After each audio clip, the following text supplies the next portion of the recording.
You've already indicated you think the market probably is pricing it right, that the Fed won't want a shock. The problem is that that argument becomes so circular so quickly.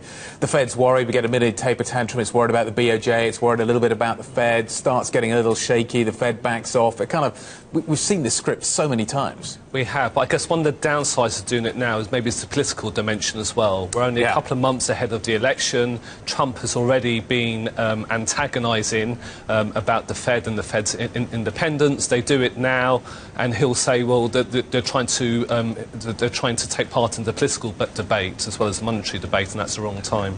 Sorry, just before Caroline jumps in, and I know she's going to, that argument could work the other way. If they don't go now, they could be accused of getting involved in the politics. Yeah. Because they're damned if they do, damned if they don't. They are.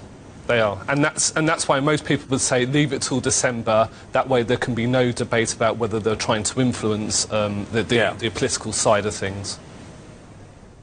Darren, tell us how you advise your investors to trade this out then at the moment, amid the political volatility, amid the rate discussions. Do you hold on to US Treasuries for the time being? We are, generally we're holding on to bonds, but I have to say that we're a lot more circumspect about that. We think that interest rates and bond yields now are so low, the returns for medium to long date investors are so low that they don't present very good value.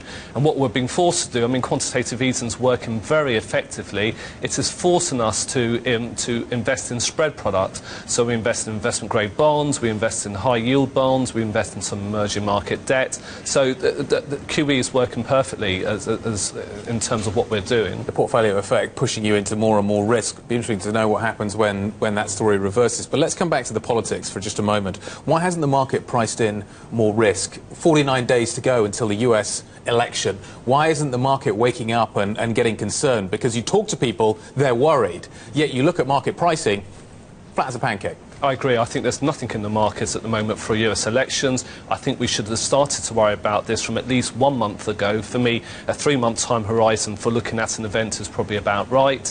I guess we've got this week's decisions from the BOJ and the Fed. There's a lot of focus on that. I suspect once we get past that, there's probably not too much in the calendar, perhaps other than the Italian constitutional reform in October. So I think that the US election will become front and centre of everyone's focus. And Darren, how does that affect asset prices? Where do you want to be within the build-up to the election? I suspect asset prices will go sideways for a period of time just because there's so much uncertainty. I've never known there to be so little conviction in what people are doing in markets right now. I think the outcome of what has happened, particularly with not regards so much to the US election, I think US elections are a hurdle we must get through.